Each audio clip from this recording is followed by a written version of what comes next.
갈라디아서 6장 11절에서 16절.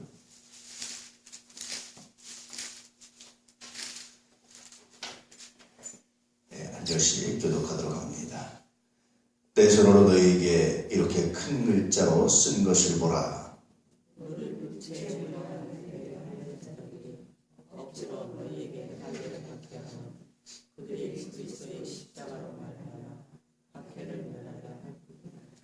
할례를 받은 그들이라도 스스로 율법은 지키지 아니하고 너에게 할례를 받게 하려 하는 것은 그들이 너희의 육체로 자랑하게 하려 함이라. 그러나 내게는 우리 주 예수 그리스도의 십자가 외에 결코 자랑할 것이 없으니 그리스도로 말미암아 세상이 나를 대하여 십자가에 못 박히고 내가 또한 세상을 대하여 그러하리라. 할례나 무할례가 아무것도 아니로되 오직 새로 지으심을 받는 것만이 중요하니라.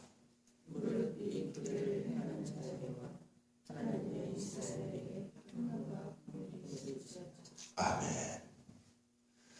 주 달려 죽은 십자가, 이 찬송을 작사한 사람은 와츠인데요. 이 와츠는 영국 찬송가의 아버지라고 불릴 만큼 많은 찬송을 작사한 사람입니다. 기쁘다고 좋으셨네, 뭐 이런 찬송도 와츠가 작사를 했고요. 또 작곡한 멜신이라는 사람은 미국 사람이에요. 보스턴 음악학교를 세우고 하면서 많은 찬송들을 작곡했던 그런 사람들입니다.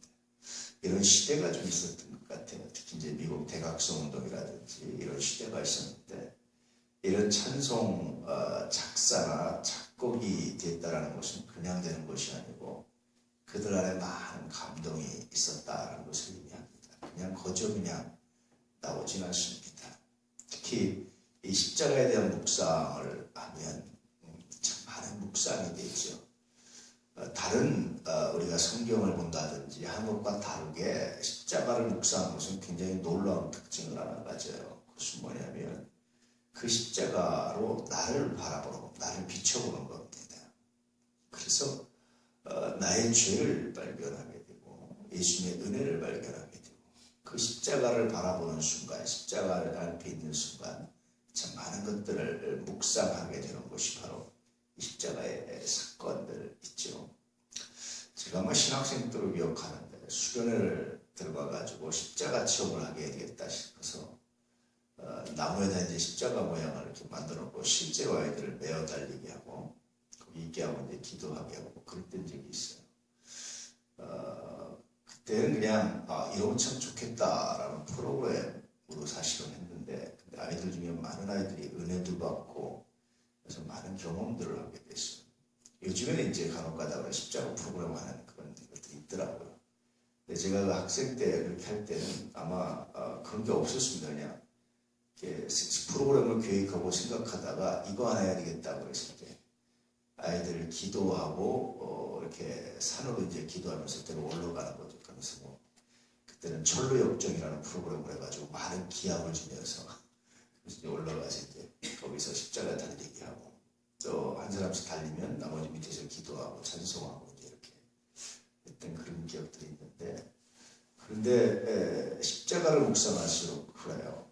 굉장히 탁월한 하나의 특징이 있습니다. 그것은 내가 십자가를 어떻게 바라볼까 하는 것보다도 십자가에 달리면 그 십자가가 나를 바라봐요.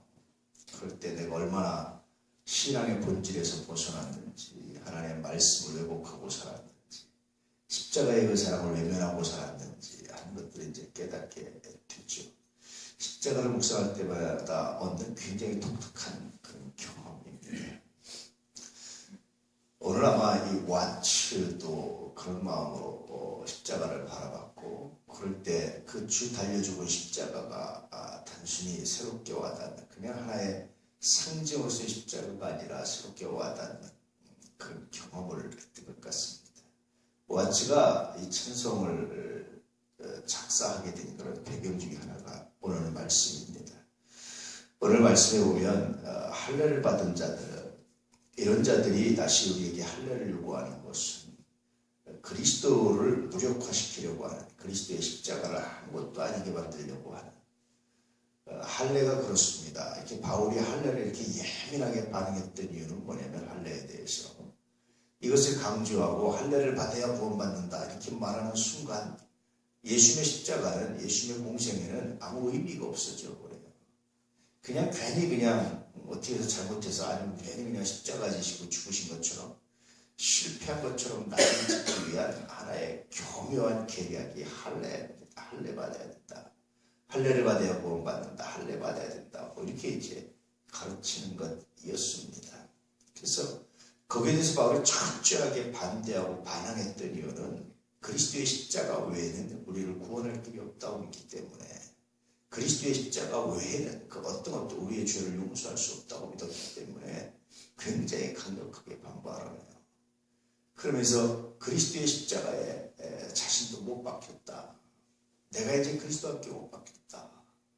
라고 고백할 정도로 그 십자가 사건을 십자가를 깊이 묵상하면서 나에게 뭘 보상을 주십시오 라고 말하는 것이 아니라 나도 이제 그리스도밖에 못 박히겠습니다 말하는 가장 신앙의 원초적인 그런 고백으로 나아가는 것이 이 바울입니다. 또 십자가입니다. 또 오늘 말씀의 의미들입니다.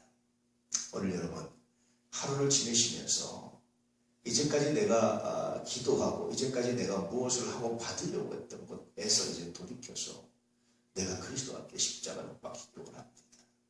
이 고백을 가지고 살아갈 수 있는 은혜가 있기를 축복합니다. 고난주간 우리가 묵상해야 될 것들은 바로 이런 것들입니다. 이 고백이 우리 안에 있어야 돼요. 이 고백이 우리 가운데 있어야 됩니다. 이 고백을 가지고 주님을 만나고 이 고백을 가지고 주 앞에 무릎 꿇고 이 고백을 가지고 주님을 사랑한다 고백하는 그런 거룩한 역사, 거룩한 은혜가 우리 가운데 있어야 될 줄 믿습니다. 주 달려 죽은 십자가 이걸 묵상할 때마다 우리에게 다가온 것이 그렇습니다. 그렇습니다. 주님 그러면 나도 그 십자가에 주님처럼 달리기 원합니다.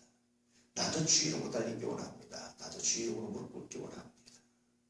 내가 세상에 대해서 십자가를 못 받고 세상도 나로 말미암아 십자가를 못 받고 서로 이렇게 십자가를 못 받는 것은 어떤 의미에서 사형시키기 위한 것이 아니라 죽이기 위한 것이 아니라 저주하기 위한 것이 아니라 그것이 그리스도를 따르는 길이고 그것이 하나님의 나라를 이루는 길이고 그것이 정말 귀한 일입니다. 그래서 바울이 말하는 십자가를 못 박힌다라는 것은 실제로 사형이 아니라 자기 안에 있는 정과 욕심을 십자가를 못 박습니다 라고 말하는 것입니다. 그래서 오늘 하루를 살아가면서 다시 십자가를 못 박힌 걸 묵상한다는 것은 하나님 내 정욕을 못 박히기 원합니다. 나의 욕심을 나의 불의함을 나의 이기심을 십자가를 못 박히기 원합니다. 이런 고백과 동일한 그런 의미를 갖게 됩니다.